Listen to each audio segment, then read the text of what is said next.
Siku ya jana kwenye mwendelezo usikilizwaji wa kesi inayoendelea mahakamani dhidi ya msanii na mfanyabiashara Diddy, ambapo ulitolewa ushahidi wa mchezaji wa kiume wa strip club aliyeshiriki moja kwa moja katika matukio hayo, ushahidi wa Shari Heiss ambaye anatumia jina la kisanii The Punisher, alieleza mahakama kuwa mwaka 2012 aliomba kutoa huduma za uchezaji wa maonesho ya kimaaba kwa niaba ya Diddy na mchumba wake wa wakati huo, yani Kesi. Kwa mujibu wa ushahidi wake, alipowasiliana kwa mara kwanza alieleza kuwa huduma zake zingetolewa kwa kundi dogo la watu wa karibu. Hata hivyo, hali halisi ilimshangaza. Heiss anasema kuwa alipowasili katika jumba la Trump Tower jijini New York nchini Marekani, alimkuta Kesi akiwa amevalia wigi na vazi refu pekee, huku kwa ndani akiwa hajavalia chochote.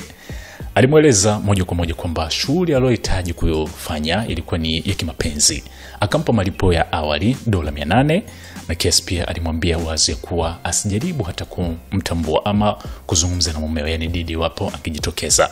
Kwa mujibu wa Heiss, Diddy alijitokeza baadaye akiwa amejifunika uso wake wote kwa kitambaa kiasi kwamba macho pekee ndio yalikuwa yanaonekana, hali aliyofananisha na namna wanawake wa Kiislamu huvalia. Alionekana pia akiwa na chupa mafuta ya kujipaka, jambo ambalo lilidhihirisha wazi kuwa ni nia ya ushiriki wake katika tukio hilo la kimahaba ama kimapenzi.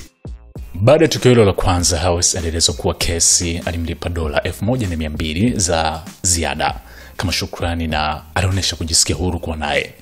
Hili lilipelekea kuanzishwa kwa uhusiano mara kwa mara wa kikazi, ambapo Heiss alihudumiwa kufanya maonesho ya kimahaba kati ya mara 8 hadi 12 mbele ya Diddy na Kesi. Heiss alifichua kuwa katika baadhi ya matukio hayo Diddy alikuwa akichukua nafasi ya ukurugenzi wa matukio yote, akitoa maelekezo moja kwa moja kuhusu kile ambacho alitaka kuona kikifanyika. Alisimulia tukio moja ambapo wakati akiwa na Kesi kitandani, Diddy alikuwa akiwarushia kiasi kikubwa sana cha pesa wawili hao na kusema kwamba alikuwa akipenda kile ambacho alikuwa kikifanya. Katika sehemu nyingine ya ushahidi wake, Heiss alikiri kuwa alikumbana na changamoto kushindwa kusimamisha mume wake, na hiyo ilikuwa ni katika baadhi ya mikutano hiyo ya faraha. Hali ya kiafya inayojulikana kama ukosefu wa nguvu za kiume ama erectile dysfunction. Kwenye maelezo haya imeonyesha wazi kuwa Kesi alikuwa akishiriki kikamilifu katika matendo hayo yote, ambao kwa sasa amekwisha kuyatolea ushahidi ya kuwa ni maovu. Kwenye taarifa nyingine iliyothibitishwa hii leo ni kuwa KitKat atatoa ushahidi wiki kwenye usikilizaji wa kesi za Diddy kama mmoja wa watu waliotishwa maisha na gari lake kuharibiwa vibaya sana alipobainika kwamba alikuwa na mahusiano na Kesi.